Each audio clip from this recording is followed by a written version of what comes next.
हरे कृष्णा।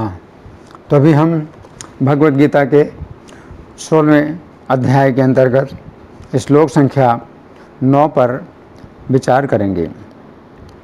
एतां दृष्टिम् अवष्टभ्य नष्टात्मानोऽल्प बुद्धयः प्रभवन्त्युग्रकर्माणः क्षयाय जगतो हिता। तो यहाँ पर भगवान कह रहे हैं एताम दृष्टिम अवष्टभ्य, इस प्रकार की दृष्टि का अवलंबन करते हुए। तो किस प्रकार की दृष्टि? जो पिछले श्लोक में भगवान ने बताई थी कि जगत को वे असत्य मानते हैं और जगत को बिना ईश्वर का मानते हैं कि कोई ईश्वर नहीं है जगत का, और जगत का कोई नियम नहीं है, कोई प्रतिष्ठा नहीं है। तो इस प्रकार के गलत सिद्धांत का जो है आश्रय लेकर के नष्टात्मानो, वे अपने को नष्ट कर देते हैं। अल्प बुद्धिया, उनकी बुद्धि बहुत थोड़ी है। प्रभवन्ति उग्र कर्माण, तो इस प्रकार से फिर वे जो उन्नति करते हैं तो उग्र कर्म में ही उन्नति करते हैं। क्षयाय जगतो हिता, और जगत के वे बड़े अहितकारी होते हैं और जगत का विनाश करने के ही लिए वे उन्नति करते हैं। अब हम सुनेंगे प्रभुपाद तात्पर्य में क्या लिखते हैं। श्रील प्रभुपाद की जय। आसुरी लोग ऐसे कार्यों में व्यस्त रहते हैं जिनसे संसार का विनाश हो जाए। भगवान यहाँ कहते हैं कि वे कम बुद्धि वाले हैं, भौतिकवादी, जिन्हें ईश्वर का कोई बोध नहीं होता, सोचते हैं कि वे प्रगति कर रहे हैं, लेकिन भगवद गीता के अनुसार वे बुद्धिहीन तथा समस्त विचारों से शून्य होते हैं। वे इस भौतिक जगत का अधिक से अधिक भोग करने का प्रयत्न करते हैं। अतएव इंद्रिय तृप्ति के लिए वे कुछ न कुछ नया आविष्कार करते रहते हैं। ऐसे भौतिक आविष्कारों को मानव सभ्यता का विकास माना जाता है, लेकिन इसका दुष्परिणाम ये होता है कि लोग अधिकाधिक हिंसक तथा क्रूर होते जाते हैं। वे पशुओं के प्रति क्रूर हो जाते हैं और अन्य मनुष्यों के प्रति भी क्रूर हो जाते हैं।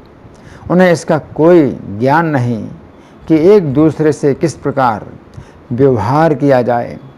आसुरी लोगों में पशुवध अत्यंत प्रधान होता है।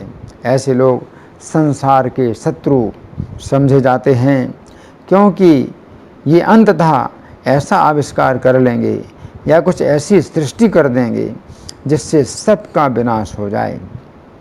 अप्रत्यक्षतः ये श्लोक नाभिकीय अस्त्रों के आविष्कार की पूर्व सूचना देता है, जिसका आज सारे विश्व को गर्व है।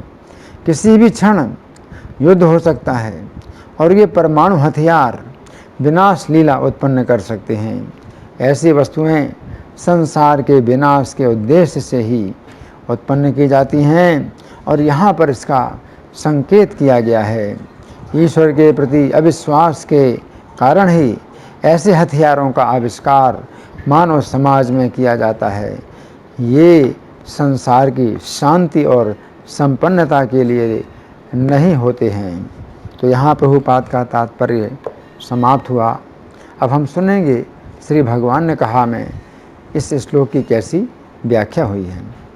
पिछले श्लोक में श्री कृष्ण ने कहा था कि असुर लोग अपने जीवन में बहुत ही गलत सिद्धांतों को अपनाते हैं। उस समय अर्जुन के मन में जिज्ञासा उत्पन्न हुई कि यदि असुर लोग ऐसे गलत सिद्धांतों को अपनाते हैं तो इससे क्या अन्य लोगों का कुछ अनिष्ट होता है? अंतर्यामी होने के कारण श्री कृष्ण अर्जुन के मन की जिज्ञासा को समझ गए। अतः उन्होंने इस श्लोक में बताया है कि ये असुर लोग ऐसे गलत सिद्धांत को अपनाने के कारण जगत का बहुत अनिष्ट करते हैं। इस श्लोक में श्री कृष्ण की 2 अत्यंत महत्वपूर्ण शिक्षाएं हैं, जिनकी हम क्रम पूर्वक चर्चा करेंगे। तो पहली अत्यंत महत्वपूर्ण शिक्षा, श्लोक की प्रथम पंक्ति के शब्द हैं एताम दृष्टिम अवष्टभ्य नष्ट आत्मानः अल्पबुद्धिः। अर्थात अपने जीवन को नष्ट करने वाले तथा अल्प बुद्धि वाले असुर लोग ऐसी दृष्टि को अपने जीवन में अपनाते हैं। तो यहाँ पर श्री कृष्ण ऐसे असुरों को अल्प बुद्धि वाले कह रहे हैं। इस श्लोक के तात्पर्य में श्रील प्रभुपाद लिखते हैं, भगवान यहाँ कहते हैं कि वे कम बुद्धि वाले हैं, भौतिकवादी जिन्हें ईश्वर का कोई बोध नहीं है। वे सोचते हैं कि वे प्रगति कर रहे हैं, लेकिन भगवत गीता के अनुसार ये बुद्धिहीन तथा समस्त विचारों से शून्य होते हैं। इति अल्प बुद्धि का अर्थ है कि उनकी बुद्धि केवल अपने सुख तक ही सीमित होती है। उन्हें इस समय अधिक से अधिक सुख मिल जाए, केवल इतनी ही उनकी बुद्धि होती है। उन्हें अगले जीवन की कोई चिंता नहीं होती है कि वे अगला जीवन मानते ही नहीं, क्योंकि वे अगला जीवन मानते ही नहीं हैं। उनकी बुद्धि केवल इस समय के लिए ही सीमित होती है। कमाओ, खाओ, पियो और मौज करो। अल्प बुद्धि का ये अर्थ नहीं है कि प्रत्येक कार्य में उनकी बुद्धि अल्प होती है। उनकी बुद्धि धर्म अधर्म, सदाचार दुराचार के विषय में काम नहीं करती है, परंतु भौतिक शिक्षा के क्षेत्र में हो सकता है कि उनकी बुद्धि तेज हो। धन इकट्ठा करने के मामले में उनकी बुद्धि तेज होती है। गीता 18:32 में श्री कृष्ण कहते हैं कि जो बुद्धि धर्म को अधर्म तथा अधर्म को धर्म मानती है तथा सदैव विपरीत दिशा में कार्य करती है, ऐसी बुद्धि तामसी है। तो यहाँ पर अल्प बुद्धि का अर्थ तामसी बुद्धि है। तो यहाँ पर श्री कृष्ण असुर लोगों के लिए नष्टात्मा शब्द का प्रयोग कर रहे हैं। नष्टात्मा शब्द दो शब्दों से मिलकर बना है, नष्ट तथा आत्मा। यहाँ पर आत्मा शब्द का अर्थ है जीवन। इस प्रकार नष्टात्मा शब्द का अर्थ हुआ अपने मनुष्य जीवन को नष्ट करने वाले। ये मनुष्य जीवन अत्यंत दुर्लभ है तथा अत्यंत लाभप्रद है। इस मनुष्य जीवन में व्यक्ति इस संसार रूपी समुद्र को पार कर सकता है। भागवत 11:20-17 में कहा गया है कि जो व्यक्ति इस मनुष्य जीवन को प्राप्त करके इस भीषण संसार सागर को नहीं पार कर लेता है, वह आत्मा अर्थात अपने जीवन को नष्ट करने वाला है। उक्त श्लोक के तात्पर्य में लिखा है कि ऐसा व्यक्ति आत्मा हित के विपरीत कर्म करने से आत्महत्यारा बन जाता है। तो यहाँ पर श्री कृष्ण कह रहे हैं कि असुर लोग ऐसी दृष्टि को स्वीकार करते हैं। श्री कृष्ण ने पिछले श्लोक में कहा था कि वे लोग कहते हैं कि जीवन का लाभ केवल इंद्रिय तृप्ति ही है।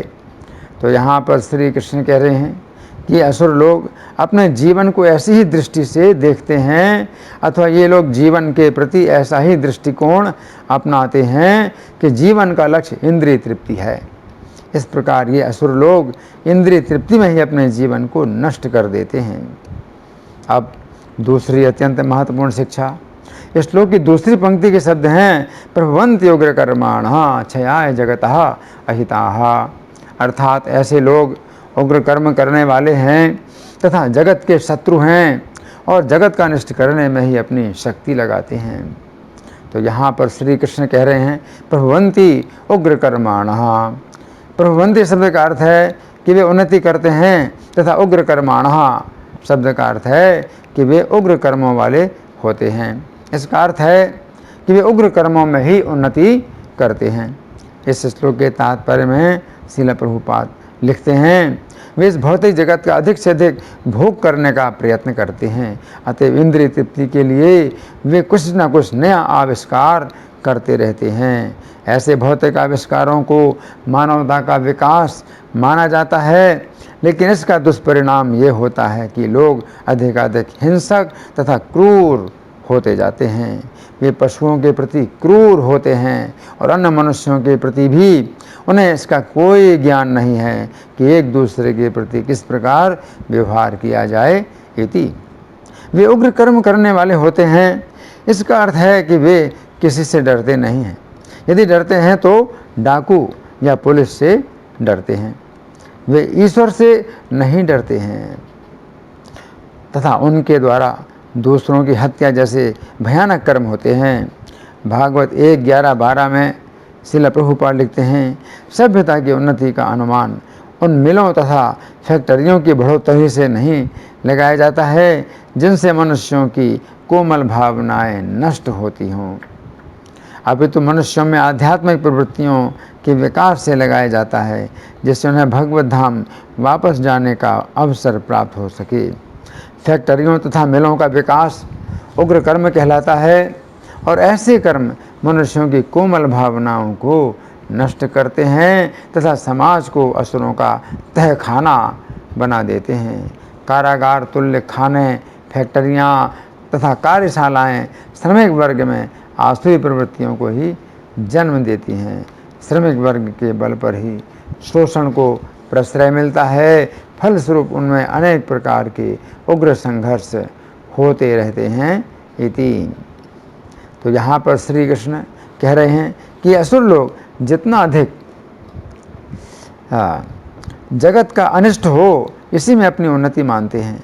इस श्लोक के तात्पर्य में श्रील प्रभुपाद लिखते हैं, आसुरी लोगों में पशुवध अत्यंत प्रधान होता है। ऐसे लोग जगत के शत्रु समझे जाते हैं, क्योंकि अंततः वे ऐसा आविष्कार कर लेंगे या कुछ ऐसी सृष्टि कर लेंगे जिससे सबका विनाश हो जाए। अप्रत्यक्षतः ये श्लोक नाभि की अस्त्रों के आविष्कार की पूर्व सूचना देता है, जिसका आज सारे विश्व को गर्व है। किसी भी क्षण युद्ध हो सकता है और ये परमाणु हथियार विनाश लीला उत्पन्न कर सकते हैं। ऐसी वस्तुएं जगत के विनाश के उद्देश्य से ही उत्पन्न की जाती हैं और यहाँ पर इसका संकेत किया गया है। ईश्वर के प्रति अविश्वास के ही कारण ऐसे हथियारों का आविष्कार मानव समाज में किया जाता है इति। भागवत 5:5-23 के तात्पर्य में श्रील प्रभुपाद लिखते हैं, आसुरी सभ्यता उग्र कर्म के प्रति आसक्त है और अगाध काम वासनाओं की तृप्ति के लिए बड़े बड़े उद्योगों की स्थापना की जाती है। ये लोग भगवत गीता में बताए गए यज्ञों को संपन्न नहीं करते हैं। यज्ञ करने से बादल बनते हैं और पानी बरसता है और प्रचुर वर्षा के कारण प्रचुर अन्न उत्पन्न होता है इति। इससे निष्कर्ष ये निकलता है कि असुरों के ईश्वर विहीन कर्मों के ही कारण अन्न का अभाव होता है तथा इस प्रकार विनाशकारी परिणाम प्राप्त होते हैं। तो यहाँ पर श्री कृष्ण कह रहे हैं कि असुर लोग जगत के शत्रु हैं। इसका अर्थ है कि इन लोगों का स्वभाव खराब होने से ये लोग दूसरों का अहित करने में ही लगे रहते हैं और दूसरों का नुकसान करने में इनको सुख मिलता है। तो यहाँ पर श्री कृष्ण कह रहे हैं कि असुर लोग ईर्ष्यालु होते हैं तथा इस प्रकार वे जगत का अहित करते हैं। भागवत के 8वें स्कंध के अंतर्गत अध्याय संख्या 9 में वर्णन आता है कि जिस समय देवताओं तथा असुरों के सम्मिलित प्रयास से क्षीर सागर से अमृत निकला, उस समय न्याय के अनुसार देवताओं तथा असुरों दोनों को समान रूप से अमृत मिलना चाहिए था। परंतु श्री कृष्ण ने विचार किया कि जिस प्रकार सर्प अत्यंत कुटिल तथा ईर्ष्यालु होता है, उसी प्रकार असुर लोग भी होते हैं तथा यदि असुरों को अमृत प्राप्त होगा तो जगत का बहुत बड़ा अहित होगा। इसलिए श्री कृष्ण ने मोहिनी नामक स्त्री के रूप में अवतार लेकर असुरों के साथ छल किया तथा असुरों को अमृत पीने नहीं दिया, बल्कि देवताओं को अमृत पिलाया। तो यहाँ पर श्री कृष्ण कह रहे हैं कि असुर लोग जगत के लिए अनिष्टकारी होते हैं। तो यहाँ पर श्री कृष्ण कह रहे हैं कि असुर लोग जगत के लिए अहितकारी होते हैं। ये समझने की बात है कि सर्प भी आसुरी स्वभाव के होते हैं।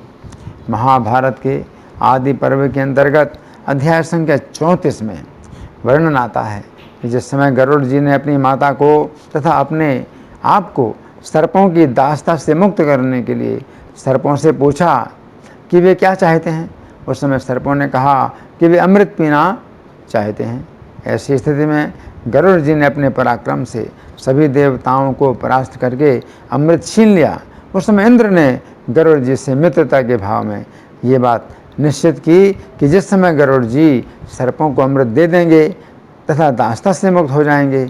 उस समय इंद्र सर्पों के साथ छल करके अमृत का अपहरण कर लेंगे तथा सर्पों को अमृत पीने नहीं देंगे, क्योंकि सर्प लोग भी अपने आसुरी स्वभाव के कारण अत्यंत क्रूर होते हैं तथा जगत का अहित करते हैं।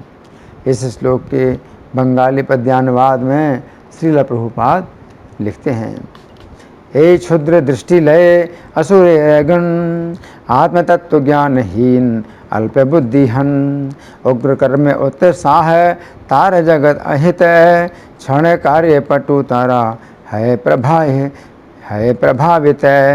यहाँ पर श्री कृष्ण अर्जुन से कह रहे हैं, क्षय कार्य पटु तारा है प्रभावित, अर्थात हे अर्जुन, असुर लोग मुझसे विमुख होने के कारण जगत के लिए विनाशकारी होते हैं। यदि तुम जगत का हित करना चाहते हो तो तुम मेरी शरण लो। तो इस श्लोक में भगवान इन आसुरी स्वभाव के लोगों का वर्णन कर रहे हैं, है ना।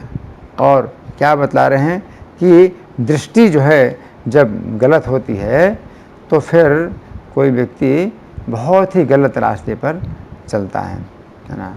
और गलत दृष्टि का मतलब क्या है, श्लोक संख्या 8 में भगवान ने गलत दृष्टि बता रहे हैं।